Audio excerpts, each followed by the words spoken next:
વાડીનાથ તરફ ગામે હાલમાં વિશેષ આયોજન કરવામાં આવી રહ્યું છે, જ્યાં 250 વીઘામાં જમીનમાં વાડીનાથ અખાડા મંદિર પરિસરમાં હાલમાં વિશેષ સાંસ્કૃતિક કાર્યક્રમનો એક વિશેષ ડોમ ઊભું કરવામાં આવ્યું છે, જેમાં સવારથી જુદા જુદા સાંસ્કૃતિક કાર્યક્રમો સહિત સંતો મહંતોની હાજરીમાં કથા વાંચન અને ખાસ સ્પીકરો દ્વારા સમાજના સુધારણા માટેના એક વિશેષ વક્તવ્ય પણ યોજવામાં આવ્યું છે અને સમી સાંજે જે લોક ડાયરામાં પણ આયોજન કરવામાં આવી રહ્યું છે, જેને નિહાળવા માટે મોટી સંખ્યામાં સ્થાનિક લોકો સહિત સ્થાનિક ગામના રહીશો આવી રહ્યા છે.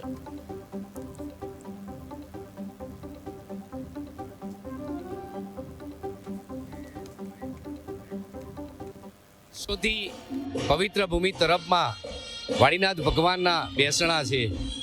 નૂતન મંદિર નિર્માણ થયું છે અને તેની પ્રાણ પ્રતિષ્ઠા નિમિત્તે અનેકવિધ કાર્યક્રમના આયોજન કરવામાં આવ્યા છે. હજારો ભક્તો અહીંયા યજ્ઞમાં પણ બિરાજમાન છે. સાથે સાથે પૂજ્ય ગિરિબાપુના મુખેથી શિવકથાનું પણ આયોજન કરવામાં આવ્યું છે. સવારથી કાર્યક્રમોની શરૂઆત થઈ જાય છે, યજ્ઞની સાથે કથા પ્રારંભ થઈ જાય છે. લાખો યાત્રાળુઓ અહીંયા ભોજન પ્રસાદ પણ ગ્રહણ કરે છે અને બપોરે તમામ સમાજના લોકો વાડીનાથના દર્શને આવે છે. ત્યારે એક ભારત શ્રેષ્ઠ ભારતના સંકલ્પ સાથે ગુજરાત સરકારના રમતગમત યુવા અને સાંસ્કૃતિક પ્રવૃત્તિઓનો વિભાગ અને કમિશનર શ્રી યુવક સેવા અને સાંસ્કૃતિક પ્રવૃત્તિઓ દ્વારા આ નૂતન નિર્માણના પ્રસંગે સરસ મજાના લોકનૃત્યો પ્રસ્તુત કરવામાં આવે છે અને સાથે સાથે મોટિવેશનલ સ્પીકરો દ્વારા સમાજને રાહ બતાવવામાં આવી રહ્યો છે. અને સાંજે સંત સમાગમ પણ થાય છે. સંતો માટે કહેવાયું છે કે તરુવર સરુવર સંતજન અને ચોથા બરસત મેહ પરમારથ કે કાજ આજ ચારું ધર્યા દે.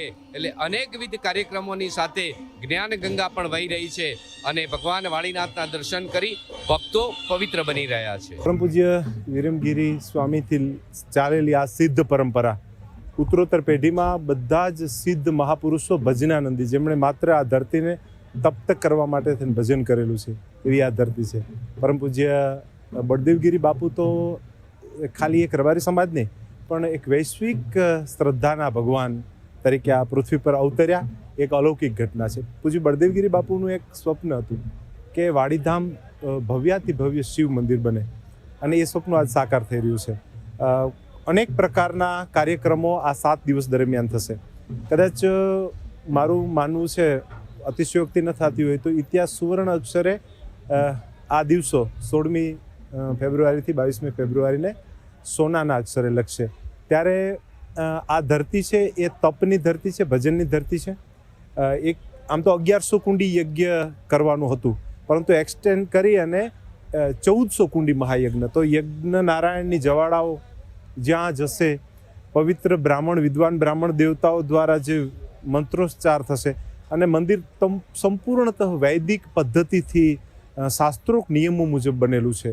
સાથે સાથે હજારોની સંખ્યામાં, લાખોની સંખ્યામાં ભક્તો જોડાય છે. પ્રથમ દિવસે કળશ યાત્રામાં પણ અદ્ભુત નજારો, જાણે કે શ્રદ્ધાના આસ્થાના દરિયો હિલોળે ચડ્યો હોય.